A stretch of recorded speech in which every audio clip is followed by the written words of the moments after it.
afternoon, everybody. Good afternoon. Wow, that was great. In unison again. I love it. I have one very brief thing off the top, and then I'm happy to dive into your questions.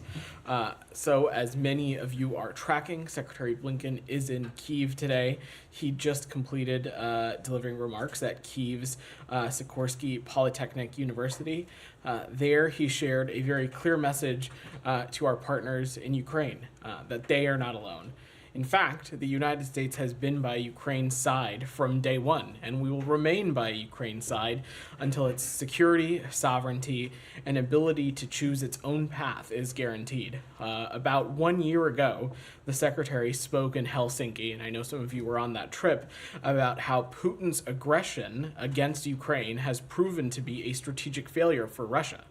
Today, he is back in Kyiv and spoke about Ukraine's strategic success. The Secretary outlined how we are working together with Ukraine and a wide network of partners. First, he talked about the recent passage of the $60 billion supplemental bill and how it demonstrates what we're doing to help ensure Ukraine has the military it needs to succeed on the battlefield. And the military it needs to secure a just and lasting peace and deter future aggression. Second, he talked about what we're doing to ensure Ukraine's economy not only survives but thrives. And finally, he discussed how we're helping the Ukrainian people realize their democratic aspirations. For decades, Putin has caused unspeakable grief for the people of Ukraine. And for the past 811 days, Ukrainians have denied Putin his goal of erasing Ukraine from the map and subjugating its people. The Secretary is in Kyiv to reaffirm what President Biden has said, which is that we want Ukraine to win and we're committed to helping Ukraine to do just that. And with the support of the United States, our partners and allies, the Ukrainian people can and will achieve their vision for the future, a free, prosperous, and secure democracy fully integrated into the Euro-Atlantic community and fully in control of its own destiny. So with that, Sean, do you want to kick us off today?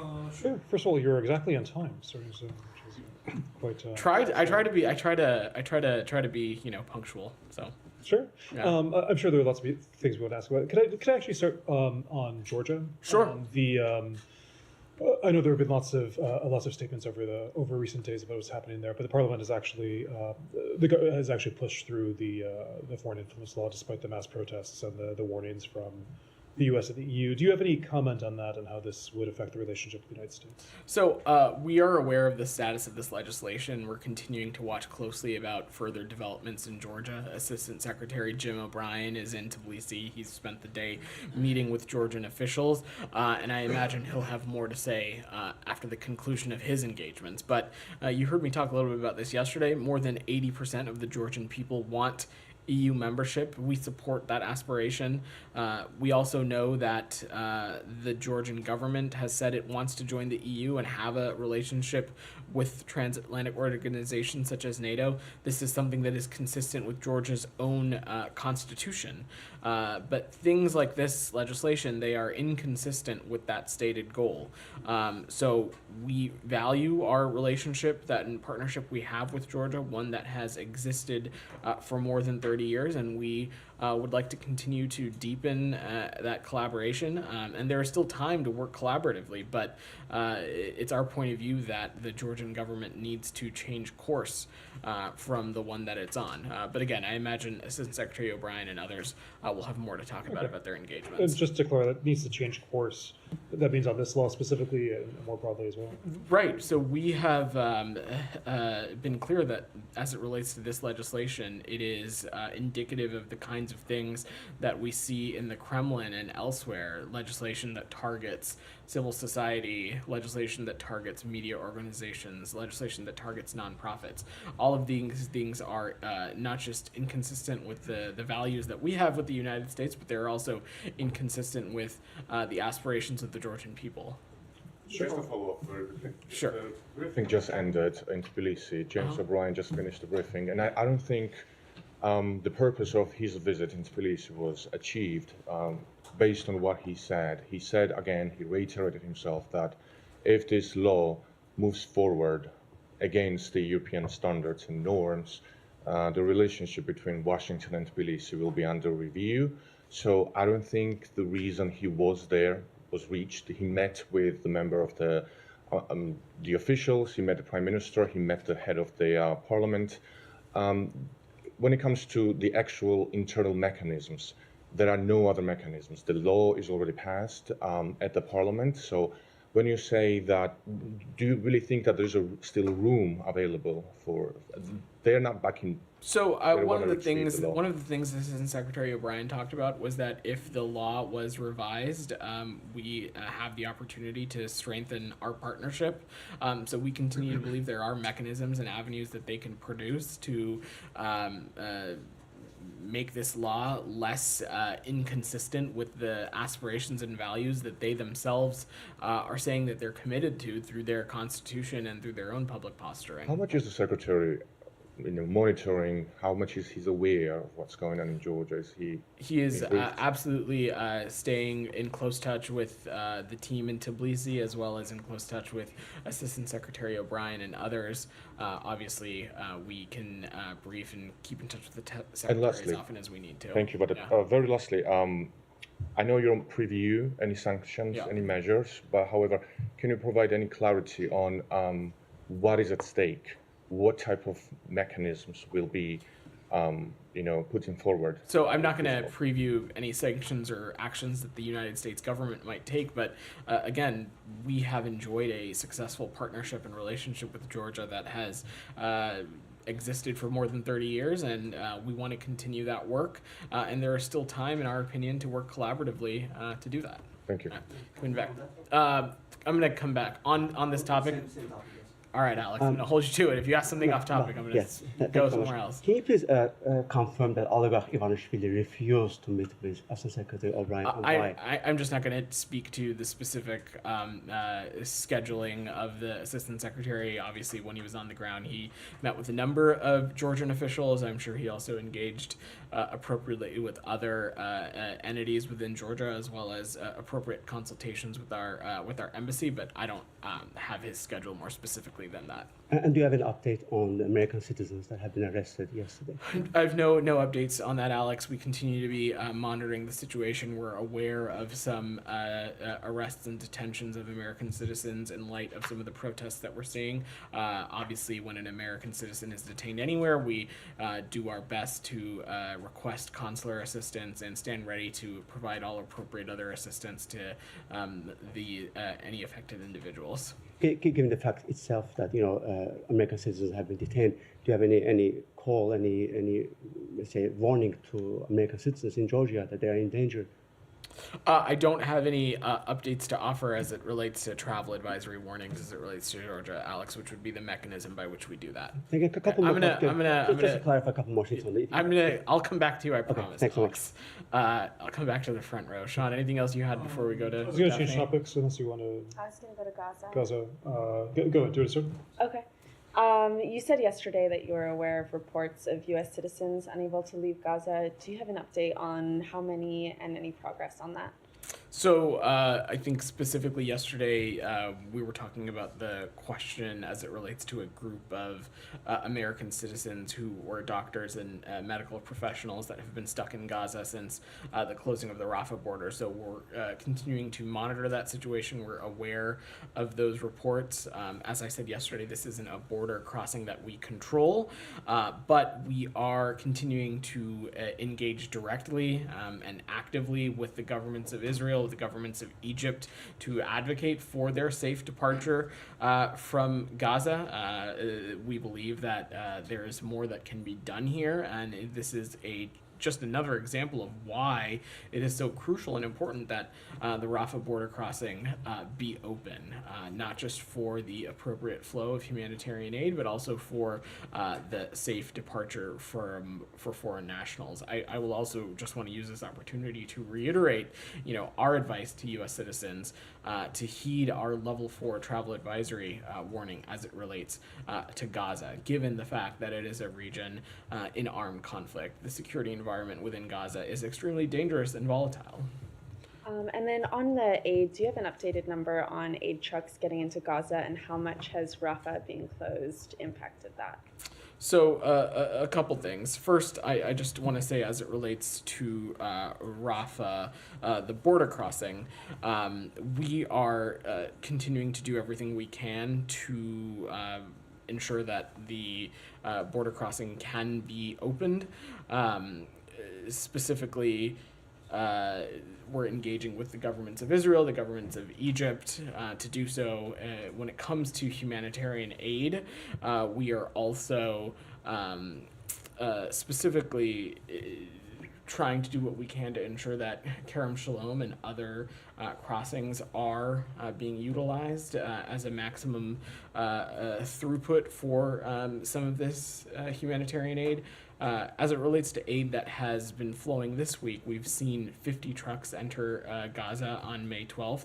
This is not nearly enough. More needs to be done, and it's another example of why the Rafah border crossing needs to be open so we can see further sustained humanitarian aid flow into Gaza. Okay, and has the Israeli government been receptive on that? What's been their So I talked a little bit about this yesterday. In order for the Rafah border crossing to reopen, we need to see operational and some security circumstances which would allow it to make it safe to do so, and we're continuing to have those conversations and engagements to make it so. But we continue to believe that it needs to be reopened as swiftly as possible.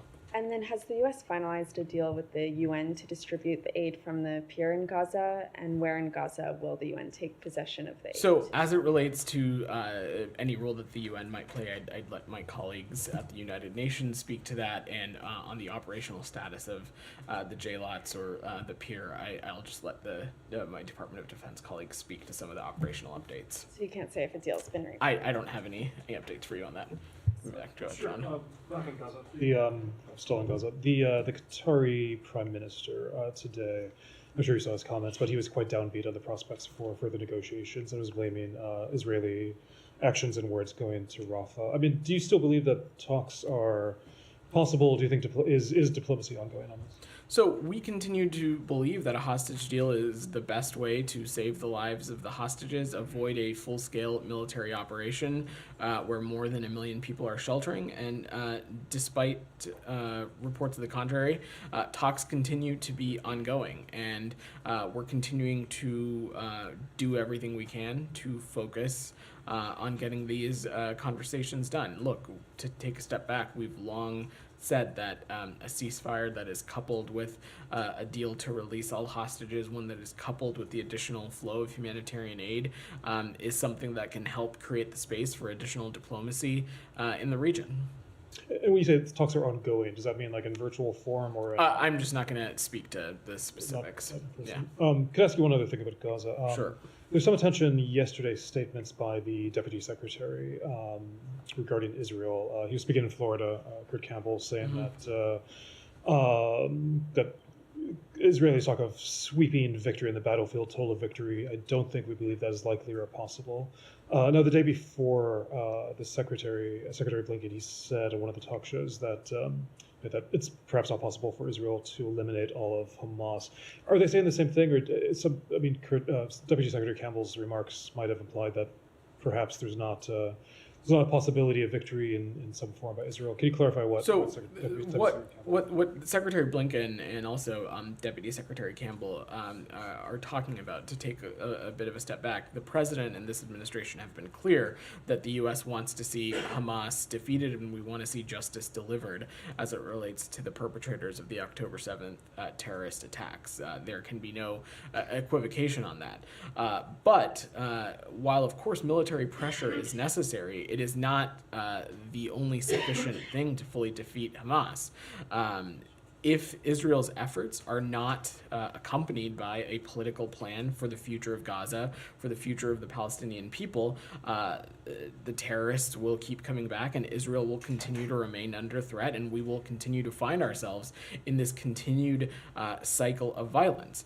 So what the deputy secretary are talking about how Israel has a responsibility to connect their military operation to a clear strategic endgame about a holistic, integrated strategy to ensure the lasting defeat of Hamas and for a better alternative future for Gaza, one that is consistent with the principles that the secretary laid out in Tokyo. We're talking about things like a Gaza reunited under the Palestinian Authority, a Gaza that is not under the control of Hamas and can no longer be a springboard for terrorism against the Israeli people. And we are talking about a region that, in our hope, has a negotiated two-state solution that is reflective of the will of the Israeli and Palestinian people. That's what we're talking about here. I've some things on other topics, but I imagine. Sure, I'll work the room. Said, go ahead. Thank you, Bidan. Here I have a copy of my newspaper exactly 20 years ago, the 13th of May, 2004. And in it, I have my full interview with the then National Security Advisor, Condoleezza Rice, in which she says, maybe by next May 2005, we'll have a Palestinian state. And, the irony is I was probably here that day asking Richard Boucher about it later on. And the irony is, had the United States kept come through on its promises, we would not have October 7th. We would not have any of the dozen wars that Said, Israel has waged. are you Let me trying to finish. imply that Israel had waged on the Palestinians? And I'm asking you, do you ever exercise introspection? Do you look back and say, all this wreckage, all these problems, all these vetoes that you cast, all these no's at the UN, including last Friday, was it wise? Said, I hope that you are not trying to imply that somehow the United States is responsible for October 7th, because there was only one perpetrator of the October 7th terrorist Quite well, attacks, that is and not it's exactly my Hamas. point. That is not my point. That doesn't sound like the question that you're asking. No. My question to you, do you ever reflect on all the promises that you guys have made, administration after administration after administration, reiterating its commitment to the two-state solution, and you've never come through on that?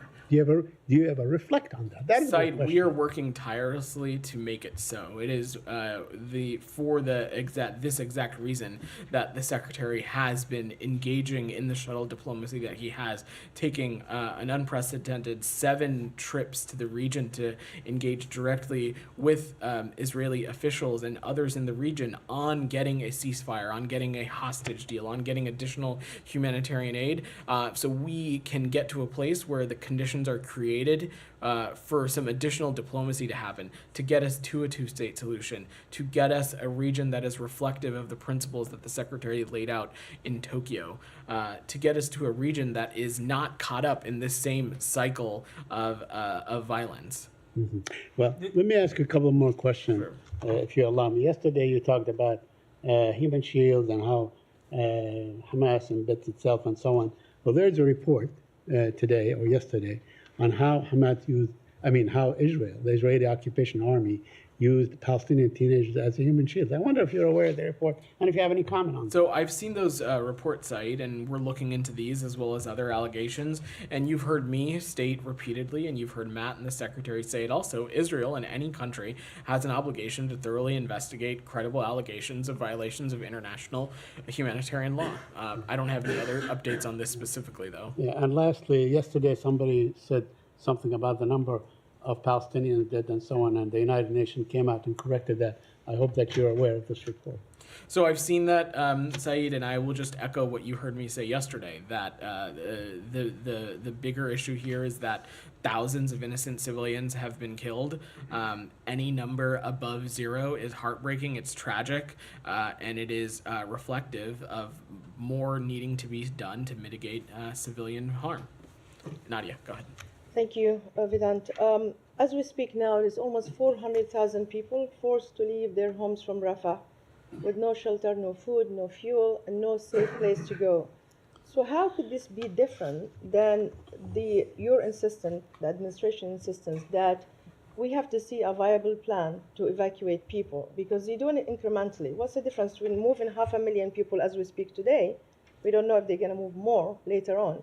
But basically, they're doing it on stages. So what difference for you from the position you were till now? I mean, the consequences are the same, aren't they? So Nadia, when we talk about a Rafah operation that we would take issue with, we're talking about an operation that is major, that is a direct invasion into Rafah, that is targeting and invading into the urban and dense centers. Again, I will leave it to the IDF to speak to their own operation. We have yet to see a major operation into Rafah, but the concerns and criticisms that we have, those continue to persist, and it's something that we are going to continue to work at with our partners in Israel. These are conversations that are ongoing, and to date, this operation has not happened in large part due to the ongoing conversations that we've been having with the Israelis. And again, just absent a credible plan to get civilians out of harm's way, we've been clear that this is not a major military operation we'd support.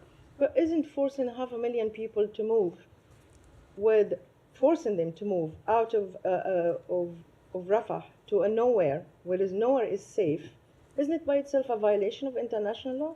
So we have been pretty clear, Nadia, that there can be no forcible relocation of the Palestinian What if they people. stay? That They're gonna die. continues- I mean, they're moving because they have to move. That continues to be a tenet of our approach.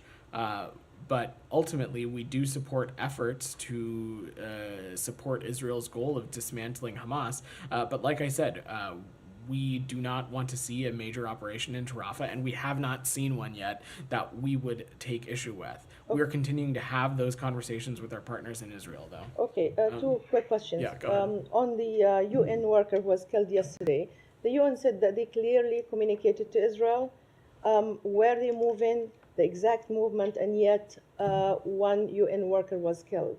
And that will bring the total to almost 250. So you still believe that Israel is not targeting aid worker, considering what happened yesterday with the clear communication and what happened with the World Central Kitchen? So the reports from yesterday evening, Nadia, are incredibly disturbing, and we are very concerned by what we're seeing of the reported strike on a UN vehicle in Gaza that killed one aid worker and injured another. You've heard me say this before, you've heard the Secretary say it, UN and humanitarian workers must be protected, and they need to be able to continue their life-saving work, and we join calls for a full investigation into this incident. I will also say that in these kinds of circumstances, a viable medical evacuation process for humanitarian staff injured in military operations, accidents, or illness is also essential. I will also say around the specifics of this incident, we continue to be in contact with our partners to understand what transpired and how this happened. We still don't have the full details, Nadia, but we expect Israel to follow through with the new IDF coordination cell for real-time humanitarian efforts, and we emphasize that there needs to be a focus on safeguarding designated sites, safeguarding aid personnel and civilians, and we urge Israel to expedite the deconfliction cell full operationalization, which we have not seen that yet. Okay, and finally, just to follow up what you told Said, you said that the administration worked effortlessly to establish a Palestinian state, and you give an example of the Secretary's visit to the region.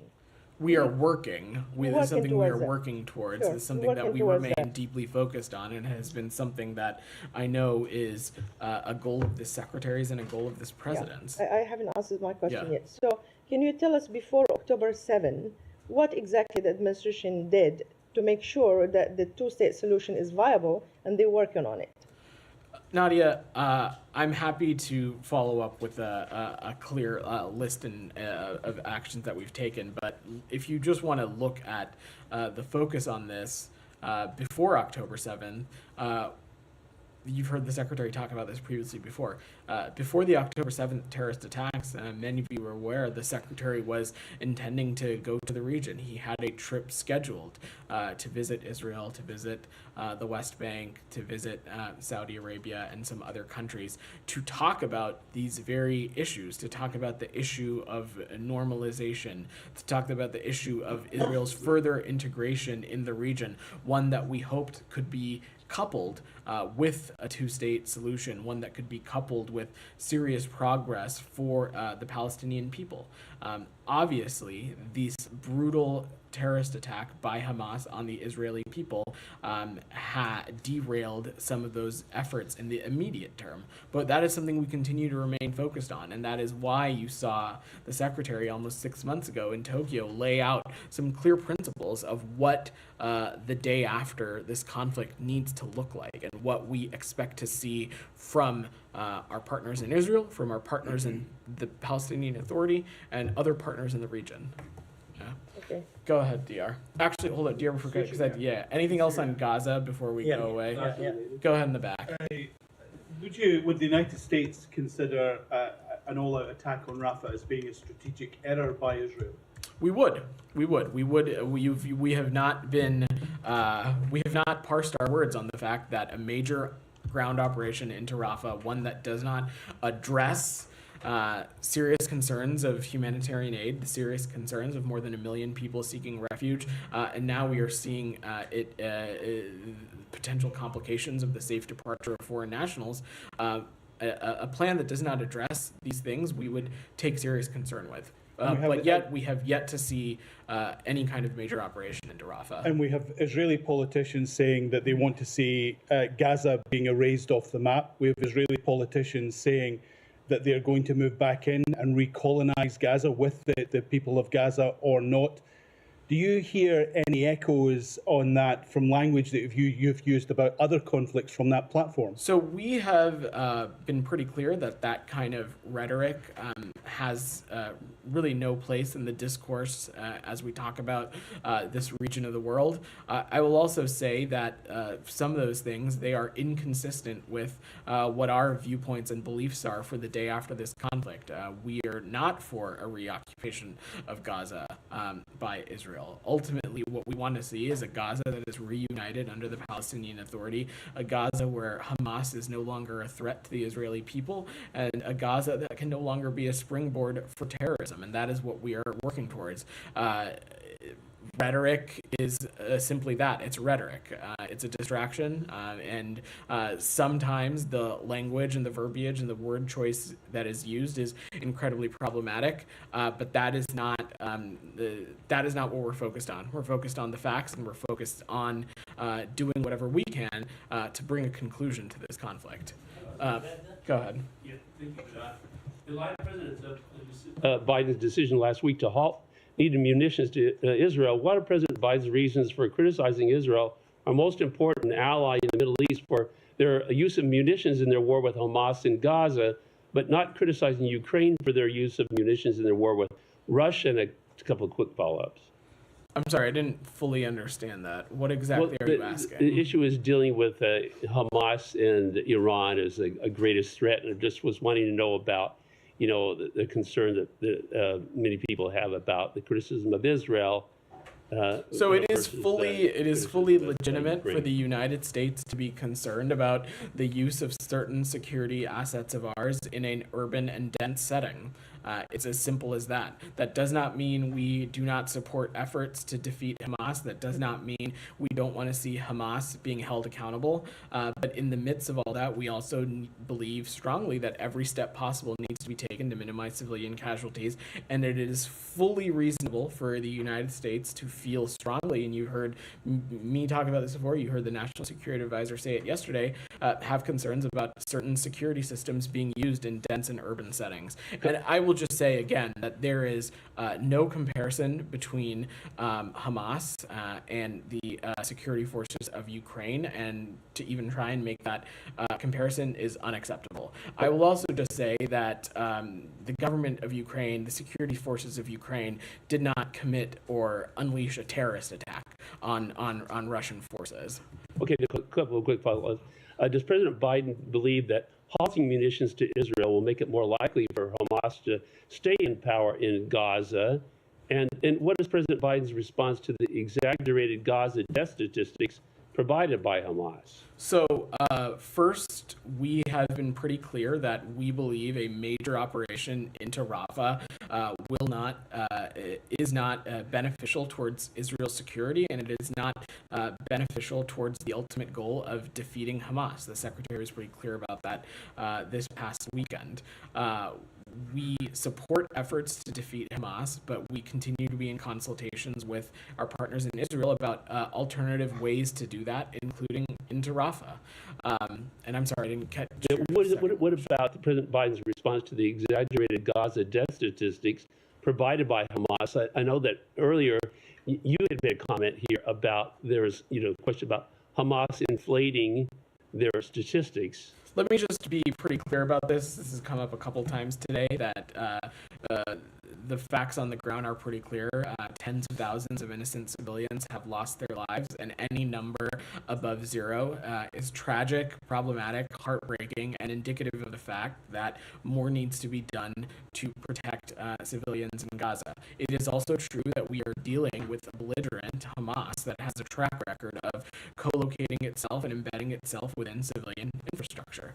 Anything else on Gaza before we close out this topic? Sorry, but in this one, can you clarify something? Yeah, go ahead. Is the number exaggerated, or is the UN number is based on the people they can prove actually that they have identified with the birth certificate with ID, while others So that I add will to the I will 34 is the number who has not been yeah, identified. Nadia, I will leave it to the UN and OCHA to clarify any discrepancy Yeah, that but it's they've had. misleading did from that. here to say it's exaggerated. I'm not saying it's exaggerated. Right. Your colleague is, and frankly, that's the way that this works. You all get to say whatever you want, Okay, and then good. I have to I have to clarify that. respond, sir. We have not said what I am simply saying is that I will leave it to the UN and OCHA to offer any clarification on. I know that there's been some interest in how they've outlaid those numbers. I'll let them speak to that. What I can say, and I will just use this opportunity to reiterate it again, is that we've seen tens of thousands of civilians lose their lives, and that is unacceptable. That any number above zero is heartbreaking. We're talking about women, we're talking about children, and even those who have not lost their lives. Many are starving, living in impoverished conditions. It's unacceptable. Victor, go ahead. You said we're working on the two-state solution. Can you elaborate in another word? Do you have a plan for it, or do you intend to introduce a plan? If not, why not? This is something that we're working around the clock. We first and foremost are trying to get a conclusion to this conflict. We're trying to get a ceasefire, one that is rooted in the release of hostages and one that is rooted in the increase of additional humanitarian assistance, one that we hope can create the condition for further diplomacy. We're also continue to have conversations about other things like the integration of Israel, the further integration of Israel in the Middle East that we think can help and further contribute to our ultimate goal of a two-state solution. But I'm not going to get ahead of that process. You mean your plan? You're working on your plan or their plan? We are working on a plan with the parties. With the party. With the parties to help us get to that end goal. This is not something new, Victor. This is something we have been talking about pretty consistently. We have long believed that a two-state solution is necessary to get us out of this cycle of violence. And But what also- October 7th showed us, is that it can no longer be business as usual with Hamas, and that is why we also reiterated that Hamas can no longer be a springboard for terrorism. It can no longer be under the leading entity within Gaza, and we need to see a Gaza that is reunited with the Palestinian Authority. But also experience. Go ahead, Alex. Go ahead. Quickly on one more quick question on Georgia. I want to move to Ukraine, if I may. Okay. Message to protesters. We have heard from European allies. They all said, multiple statements actually came out, said that we hear you, we stand with you. Is there anything that prevents you from saying the same? So, Alex, again, when it comes to protests, we certainly believe in people's ability and their right to free speech and their right to self-expression. As it relates to this particular scenario, again, there's a limit to what I can say given privacy considerations. We're aware of the media reports of some U.S. citizens being detained in Tbilisi, but that's all I have for you. But the protesters, do they have your back? I don't have any. Again, Alex, I'm not going to get into the specifics of detentions. I understand that this is something you are quite passionate about, but we're talking about a consular issue at the end of the day, and so there is a limit to what I can get into given privacy concerns. Fair enough. On Ukraine, thank you for a readout on the Secretary's trip, with the caveat that the trip still continues. Is it fair to expect any announcement from the Secretary when it comes to material support? Well, don't get me wrong, the speech was powerful. He spoke about everything about the past tense, future tense, but President Zelensky actually said that Kharkiv urgently needs 2 Patriots to protect its citizens. Did the Secretary go all the way there empty-handed? So I think, as you so noted, Alex, the trip is not concluded yet, and so I'm just not going to get ahead of the Secretary or the process here. And I have one more, if I may. You can take it from me if you want.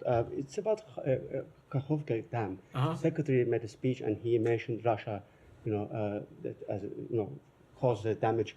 I remember we have discussed that since last year, and this is the largest man-made disaster. I think you guys had your own investigation. The fact the Secretary finally mentioned that Russia made this damage, is it a conclusion of the investigation, or how can we? I would not interpret the Secretary's comments as offering an assessment on the investigatory process. I mean, what we're talking about here, Alex, is the fact that Russia has infringed on Ukrainian territorial integrity and sovereignty. That much of this, all of this, is Russia's doing. Their sheer existence and presence in Ukraine is the cause of so much of this heartbreaking damage and destruction that we're seeing. But continuing to support our partners in Ukraine, including to support some of these kinds of critical infrastructure projects, we believe are feed into some of these key tenets that the Secretary talked about, ensuring that we can support and revitalize not just Ukraine's economy, but also support it democratically as well. I'm asking because the European Parliament... I've gotten you like 4 questions. Go ahead, DR. Go ahead, DR. Thank you. Today my question is a bit long, but I will try to give you a clear image. Today it's a bit long? The question is a bit long, yeah. A question on Rojava, northern Syria. After years of occupation of Afrin by Turkey and Turkish-backed Syrian National Army SNA factions, the human rights situation in Afrin is deteriorating further. A new report published today and submitted to the UN Commission of Inquiry on Syria by Ceasefire Center and Yasa Kurdish Center. The report finds that the continuation of cutting down olive trees and burning all of the fields, illegal settlement and demographic change, destruction of cultural heritage, violation of housing, land, and property rights, kidnapping for ransom, and last but not least, in Afrin, much of the civilian population, the Kurdish population in particular, lives in a constant state of fear due to the threat of the violence. My question is that what's the U.S. State Department reaction to these violations and demographic change, and what actions this building has taken to make those groups responsible for their actions and atrocities? So we believe that the rights of all Syrians should be respected, and we urge continued respect for international law, applicable legal protections, and the protection of vulnerable communities. We also encourage all parties to act in a manner that promotes peaceful coexistence and respect for human rights, and will continue to shine light on human rights violations and abuses throughout Syria. We also want to promote accountability for those responsible. And have you ever reached to your Turkish partners on that issue? Our partners in Turkey are important key NATO allies, and we talk to them about varying issues all the time. I'm not going to get more specific than that. Go ahead. Thank you so much. It's a whole different region. It's Mexico. The Mexican government has opened a criminal case against one of Mexico's most important anti-corruption crusaders. Her name is Maria Amparo Casar. Her organization has received several U.S. government grants to fight impunity in Mexico. Most critics have denounced the case against Mrs. Casar as a move to scare independent watchdogs in Mexico, but wanted to see if you have a comment about this case. I don't. I would just defer to the Mexican judiciary system to speak to this. But she's a recipient of U.S. grants. Should the U.S. government stand by her? That's nice that she's a recipient of U.S. grants. I just don't know anything about this case, and so I will defer to the Mexican judiciary system. Can we follow up, because it's something that should be in interest of the U.S.? I ultimately will defer to the Mexican government on this. Go ahead. Thank you. The Christian Alliance has filed a lawsuit with the Federal Court of Iraq. The lawsuit aims to address demands for the recognition and inclusion of these communities, including their right to special seats under the quota system in the upcoming Kurdistan region parliamentary elections. My question is, does the State Department support the participation of all parties in the forthcoming local elections in the Kurdistan? So we continue to support holding free, transparent, and timely elections. As a matter of principle, we encourage broad participation in democratic processes reflective of the region's diverse communities. Saw some hands up here. Go ahead. Yeah, I'll be back on Gaza again. Also, Spokesperson and also Jake Sullivan said that yesterday happenings in Gaza is not genocide. Let me read United Nations genocide definition in Geneva Genocide Convention.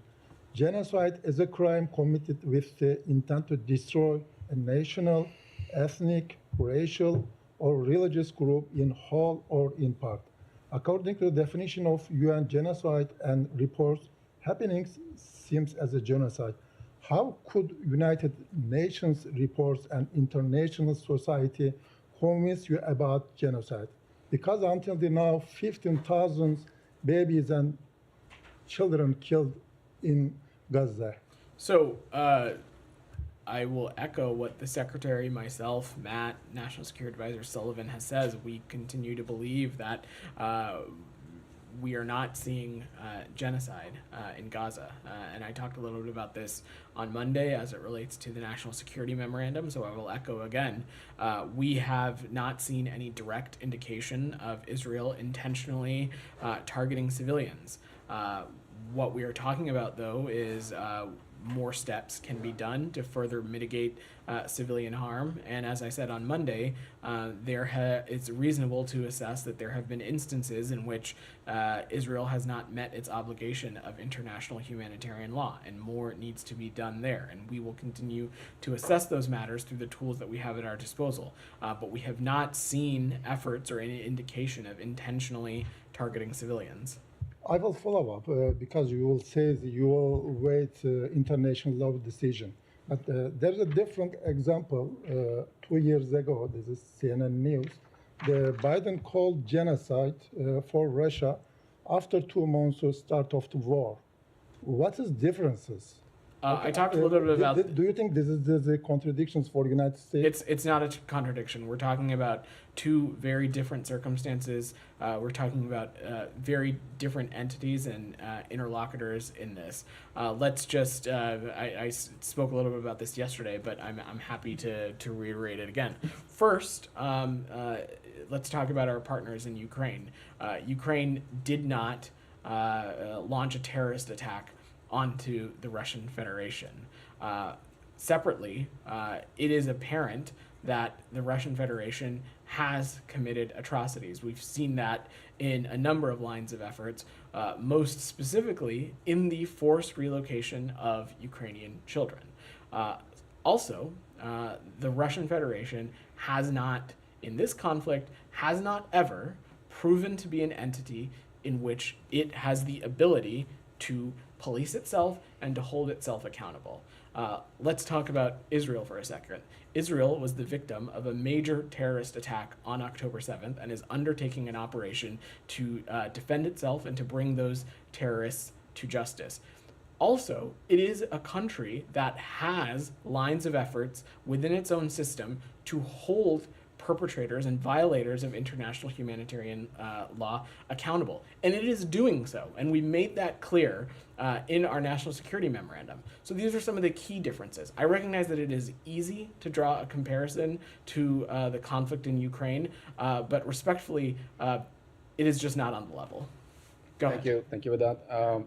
Pakistani and US officials have held their latest talks in Washington on how to expand cooperation in tackling the threat of terrorism posed to regional security. Can you provide some details of these meetings? So we confirmed with Pakistan today our bilateral intention to increase our capacity to meet emerging threats, specifically to increase communication on terrorism, specifically terrorism trends and movements of concern in a way that is not just actionable within Pakistan, but also an area that is actionable between our two countries. We also agreed about preventing and deterring terrorist groups, and the work can that be done done in that place, such as counter IED investigations, technical assistance at Pakistan's western border, and other issues. So yesterday, a missile fired by a drone struck a house in a former stronghold of the Pakistani Taliban along with the Afghan border. Would you confirm or deny if that So drone strike I don't have anything for you that I defer you to my colleagues at the Pentagon. So one last question. Sure. Iranian traders smuggle more than $1 billion worth of fuel into neighboring Pakistan annually. Is it a concern that how black market earning billions of dollars in that region? So all Iran sanctions remain in effect, and we advise anyone considering business deals with Iran to be aware of the potential risks. You've had your hand up. Go ahead. Yeah. Notice. Can you confirm that the State Department did not have any personnel on the ground in Gaza for the development of the NSM-20 report? And then as a follow-up, if that's the case, can you name what NGOs, government entities, are actually collecting the information that the administration made their assessment off of, and what the confidence level is in them? So we do not have personnel on the ground in Gaza. I can certainly confirm that. I don't have a list for you of the NGOs and media organizations and civil society actors that feed into this process, but those are the kinds of entities that do when it comes to assessing and looking into these kinds of things through the various processes and tools that we have, whether it be the National Security Memorandum, whether it be Leahy, whether it be CHURG, whether it be the Conventional Arms Transfer Policy, end use monitoring, all of those things. We work collaboratively with our embassies, our consulates in countries where we have consulates as well, civil society, media organizations, all of those things feed into that process. So, a follow-up if I can. Since you don't have personnel on the ground in Gaza, then are you at all, or is the administration at all concerned about the dissonance between the NGOs that are actually providing the information, saying that these things are in crisis and do violate law, versus what the report has concluded? So the fact that we don't have people on the ground in Gaza is one of the reasons why that, coupled with the fact that we are dealing with a very dense and complex warfare setting and a belligerent that has co-located itself with civilians and civilian infrastructure, is why we have not made a conclusive assessment in the National Security Memorandum, and rather just believe it to be reasonable that there have been instances in which Israel's obligation for international humanitarian law has not been met. So confidence in those sources is low then?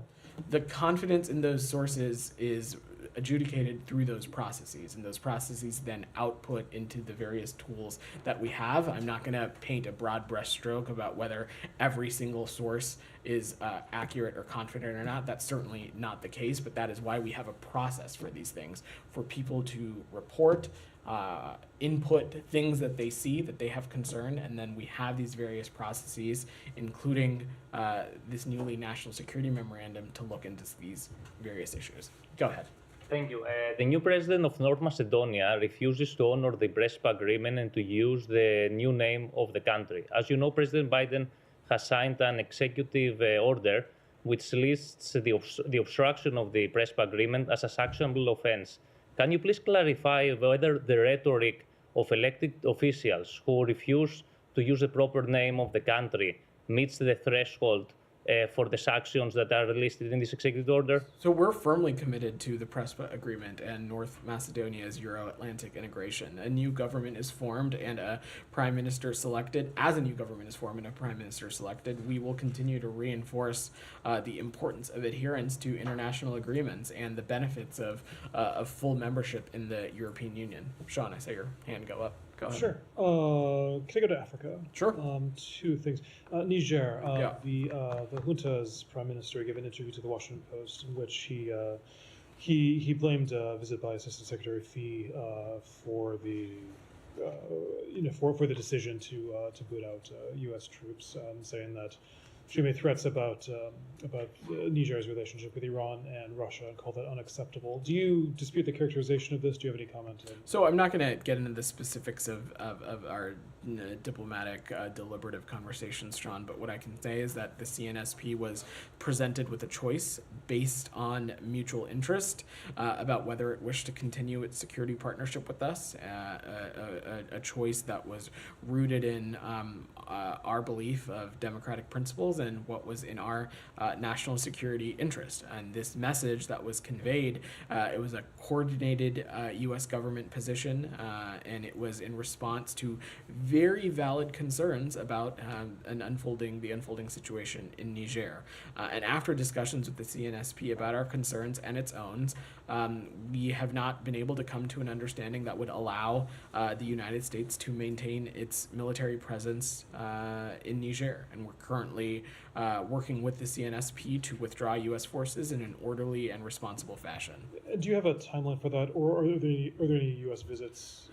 I don't have any visits to preview at this time, but I imagine these conversations are going to be ongoing. Okay, unless anybody else has more on Niger, could I ask about Tunisia? Sure. There's been a crackdown on lawyers and the Bar Association in response. Some see this as a further crushing of dissent under President Said. Does the U.S. have any comment on what's happening with the lawyers in Tunisia? So I've seen those reports that Tunisian government entities have entered the office of the Tunisian Bar Association and arrested a number of prominent media figures and detained civil society representatives in recent days. We're engaging directly with the Tunisian government at all levels in support of human rights, including the freedom of expression. I will say that this kind of action is inconsistent with what we think are universal rights that are explicitly guaranteed in the Tunisian constitution, and we've been clear about that at all levels. Go ahead in the back. Can I just clarify? Given what the ICJ has said and a number of international organizations have said about genocide, referring to the question earlier, is it the US position that Israel can't be committing genocide because of what happened on October the 7th? That is not what I have said or any official in the US government has said. What I am saying is that we have not assessed the situation in Gaza to be genocide. Go ahead. Russian President Putin will visit China later this week. To be his first foreign trip as new term as a president. So what do you expect? Are you concerned China-Russian tie will be much closer? Or not? So I've seen those reports, and if China purports to want good relations with Europe and other countries, it cannot continue to fuel the biggest threat to European security, and that is Russia's aggression on Ukraine. The importance of this is not just a U.S. position, but it's also been clearly communicated from our partners in the G7 to our partners in NATO and from the EU. If the PRC were to end its support for Russia, Russia would struggle to sustain its war efforts against Ukraine.